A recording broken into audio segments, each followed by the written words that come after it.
এখন ২ কোটির টাকার বিক্রি করার মতো আমার এবিলিটি হয়েছে। আমার ছেলে ২ টাকা চাইছিল, আমি ওই ২ টাকা দিতে পারিনি। আর এখন ১ লাখ, ২ লাখ, ৫ লাখ টাকা কিছুই মনে হয় না।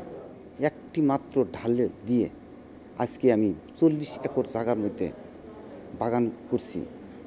এখন ২ কোটির টাকার বিক্রি করার মতো আমার এবিলিটি হয়েছে শুধু টকবড়ি দিয়ে। এটা বাংলাদেশে কি বলবো, এটা আমি বললেও গল্প হয়ে যায়। আমি গল্প বলতে চাই না, এটা আমি শুধু কর্মের দ্বারাতেই করছি। সিদ্দিক ভাই, এই যে ২টা ডাল থেকে শুরু ২ কোটি টাকার সম্ভাবনার জায়গায় যেতে আপনার কত বছর সময় লেগেছে? আমি ২০০৭ সাল থেকে ২০২১ সাল পর্যন্ত, তাহলে কত বছর দাঁড়ায়? ১৪ বছর। এই যে ১৪ বছর, এই ১৪ বছর মানে একটা ডাল দিয়ে আমি একটা চারা করি। একটা চারা থেকে পরবর্তীতে ১০টা, তার পরবর্তী ১০০, তারপরে বছর এইভাবে করতে করতে আমার এখন ৫,০০০ চারার মতো হয়ে গেল। বিশাল একটা ৪০ একর জায়গার মধ্যে একটা বাগান হয়ে গেছে শুধুমাত্র একটি ডাল দিয়ে। আমার আগে বাংলাদেশে কেউ টকবড়ি চাষ করতে পারে নাই। আমার আগে কেউ বাংলাদেশে বড় বাগান করতে পারে নাই টকবড়ি। আমার আগে কেউ এখনও টকবড়ি বাজারে কেউ উঠাইতে পারে নাই।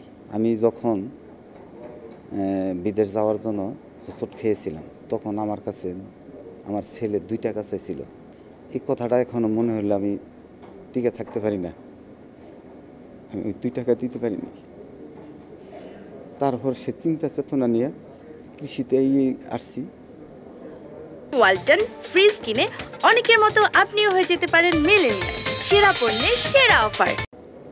আমি কি করব, বাংলার মাটিতে, সোনার মাটিতে কিভাবে সোনা ফলানো যায়, সব সময় আমার মেধাই কাজ করে। আমার বাগানে অনেক সচিব, টিউনু মহোদয় তারা আসে, আমাকে অনেক প্রশ্ন করে যে সিদ্দিক ভাই আপনি ঘুমান কখন?